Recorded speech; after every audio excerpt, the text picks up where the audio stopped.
Bien, bonjour à tous.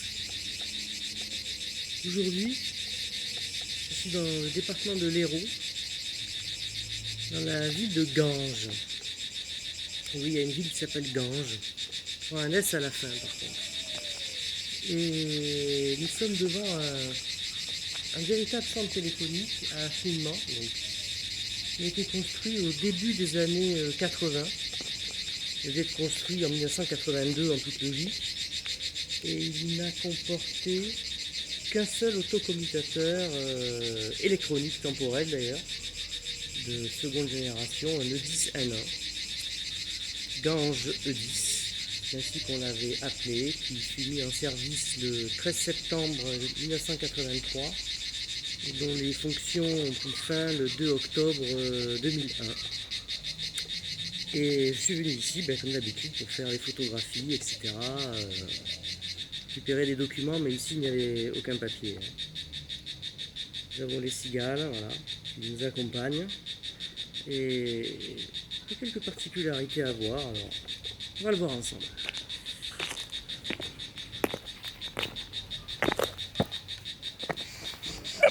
Allez.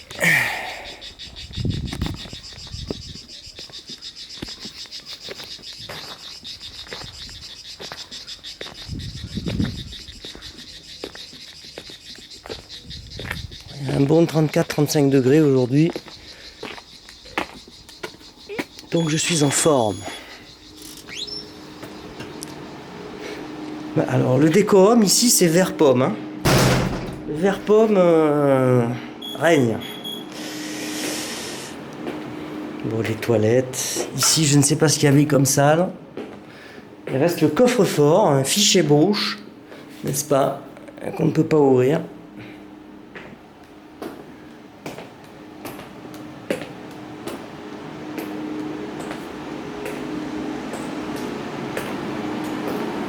Donc à ma droite, il y avait un groupe électrogène dans le passé. Et vu qu'il y avait un autocommutateur, mais là, il n'y a plus rien. Là, tout a disparu. Et ici, nous rentrons dans la pièce où sont concentrés les équipements actifs, on va dire. Donc à ma droite, les LL, les équipements de transmission, pardon. Et à ma droite, ici, le dégroupage, d'ailleurs. Alors on a un truc assez particulier, on a un dégroupage de free d'ailleurs, on peut le voir. Voilà. Alors c'est pas partout qu'on voit ce style de rack bleu, alors je connais pas, hein, je sais pas exactement, c'est fabriqué à Taïwan, n'est-ce pas bon. Là nous avons quelque chose de Hérault Télécom, alors ça je ne savais même pas que ça existait. Et là on retombe encore sur Free. Bon. Ici nous avons donc, les vieux équipements de transmission sur châssis type 80, donc 1980. Donc ça a l'âge du centre téléphonique. Là nous avons d'autres équipements, alors ceux-ci sont plus récents. C'est voilà, ce sont c'est ce qui sort du centre avec les concentrations de transmission de données.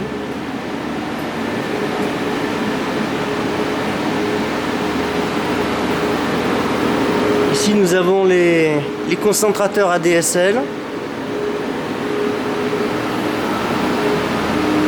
Orange, France Télécom.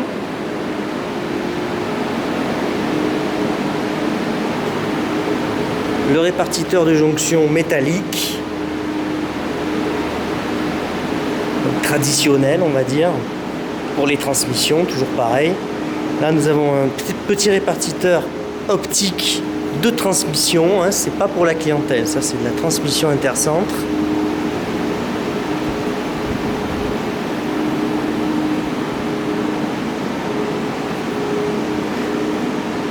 Et à notre gauche, le répartiteur d'abonnés qui est assez spécial d'ailleurs, qui m'a valu de faire des photos un peu inhabituelles.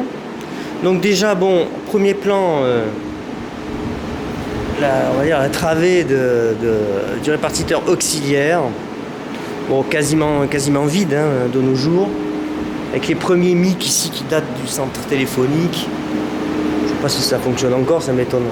Et là, nous avons le répartiteur général, alors qui est spécial, puisque nous pouvons voir que les têtes de transport en bas et les réglettes d'équipement vers la commutation, donc les URAD, vers la DSL, tout ce qu'on veut, sont du même côté.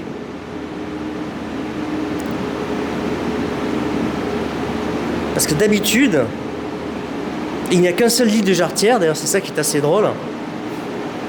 Il n'y a qu'un seul lit donc qui sépare la frontière. Alors c'est réservé vraiment pour les petites installations, mais c'est vrai que même pour les petites c'est rare, parce que même en Corse, quand j'ai fait quelques classes 4 de ci, de là, ou pas qu'en Corse d'ailleurs, on voit jamais ça, mais je sais qu'en théorie ça existe, j'en avais entendu parler, et je crois pouvoir dire que c'est le premier répartiteur ainsi fait que je rencontre vraiment.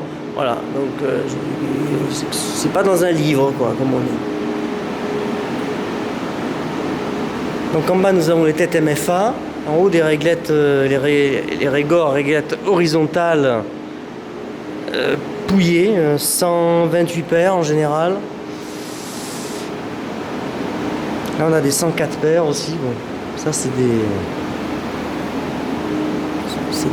Il y a différentes normes qui existent.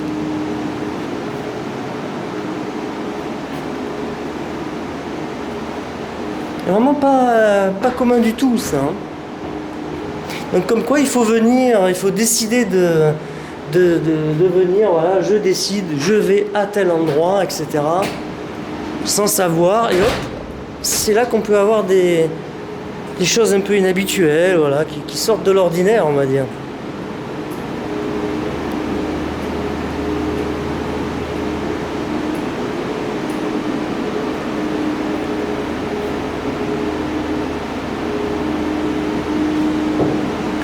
Donc c'est un des derniers centres téléphoniques construits en France en fait, hein, au début des années 80, parce qu'il y a eu très peu de centres. Alors les centres construits après 1985 c'est rarissime. Alors ça a dû arriver, mais vraiment c'est vraiment rare, ultra rare. Hein.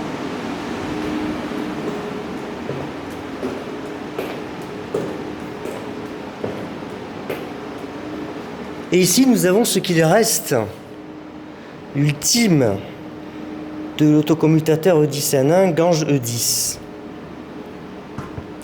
Donc toujours la salle vert pomme. Hein, donc il comptait au départ que 3 travées, donc visiblement. Une 4e a été rajoutée, c'est le CSN d'extension pour le numéris, hein, ultérieurement. A subsisté par miracle, je dis bien par miracle, le dérouleur de bande magnétique avec une bande dessus. Par contre, toutes les cartes des organes nobles ont été envoyées à la ferraille, recyclées. Donc là, par contre, la coquille est vide. Hein. Bon, alors j'ai quand même fait un film parce que bon, ça devient tellement dur de trouver un E10N1 que... Faut pas trop faire le difficile hein, en 2024 quand même. Hein. Puis comme je me plais à le dire, je fais un certain travail, je sais pas combien de temps je vais pouvoir continuer à le faire, avec tout ce qui se passe en France, etc. Bon, on part quand même dans un sacré n'importe quoi. Donc moi, voilà, je me dis que tout centre fait, tout centre visité, photographié, archivé, c'est un centre... dont le souvenir, disons, pourra peut-être être sauvé à travers le temps. Voilà. C'est ce que je me dis.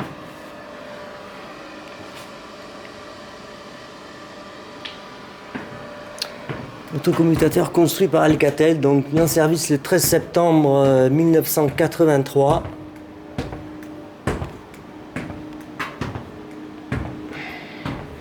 Ici, nous pouvons retrouver nos célèbres pré-câblages artisanaux d'usine, fait à la main, wrappé.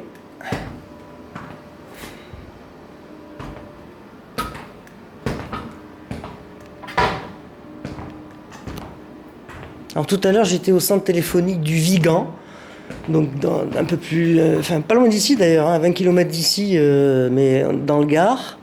Et malheureusement, je ne sais pas pourquoi, alors que bon, il n'y avait pas vraiment, ils n'avaient pas besoin de place. Le Dissana a totalement disparu. Bon, mais ici il reste quand même la carcasse. Bon, c'est pas extraordinaire, mais enfin bon, mieux que rien.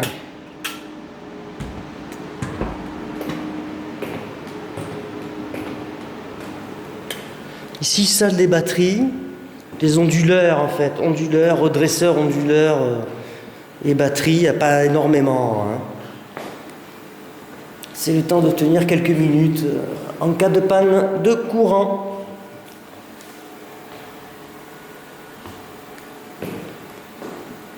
Ah là, le look couleur brique, c'est bizarre.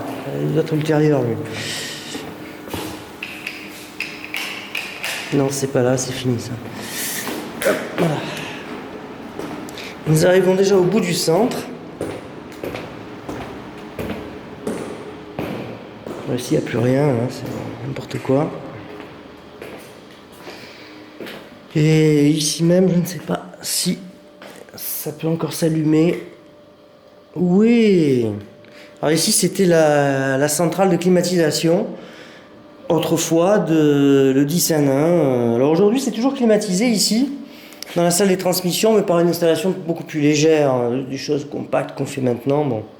Et voilà, à l'époque, il fallait quand même 2 unités de traitement de conditionnement d'air quand même. Hein.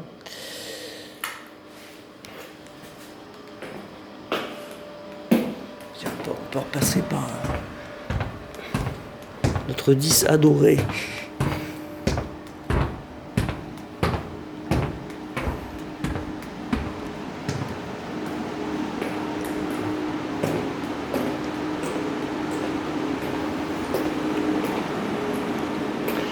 Alors il reste un endroit à visiter,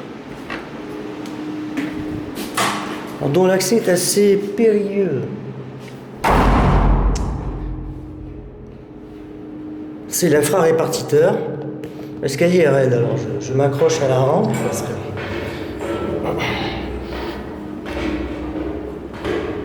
Allez. Ça sent bon par contre. Une bonne odeur ici. De bois là. Et voici l'infrarépartiteur. Il n'y a pas de pressurisation, je n'en ai pas noté. Non, il n'y en a pas où il n'y en a plus. Hein. Alors ici nous avons de l'optique d'ailleurs. Ça commence à avoir plusieurs années quand même l'optique. Hein. C'est pas. Alors, c'est un petit infra, hein, on voit. Donc les sorties sont sorties de la fibre optique en vert et en blanc. Et en noir, on retrouve les manchons, enfin les câbles normaux urbains en cuivre. On voit quand même qu'il n'y en a pas tellement, hein, donc voilà. Donc oui, d'après ce que l'on voit ici, il y a eu de la pressurisation. Et là, nous pouvons voir tout de même un manchon, une pièce de division exactement, un câble en plomb. Donc, alors on peut supposer que c'était de la liaison interurbaine, ça. Hein. Oui, ça c'est pas un câble d'abonné, ça.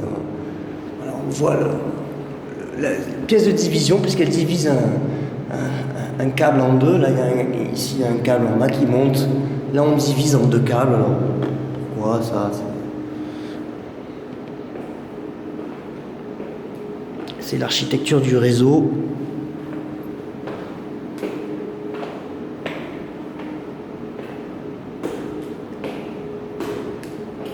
Voilà.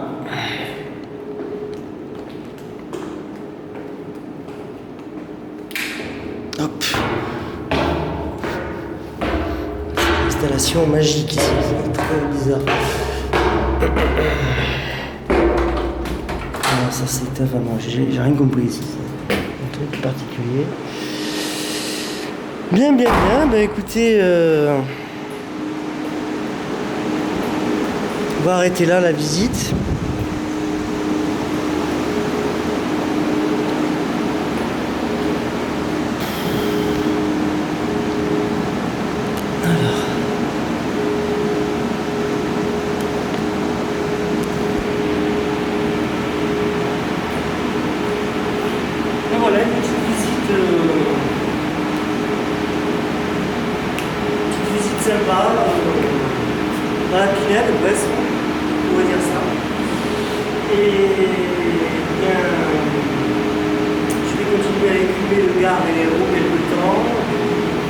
L'Aude m'attend aussi, je vais essayer de faire l'Aude, je vais essayer de faire les Pyrénées orientales, ainsi que des explorations ciblées là où je peux aller dans le sud-ouest extrême. Voilà, avec des bonnes journées à vous, et puis bonjour chez vous, et espérons à bientôt.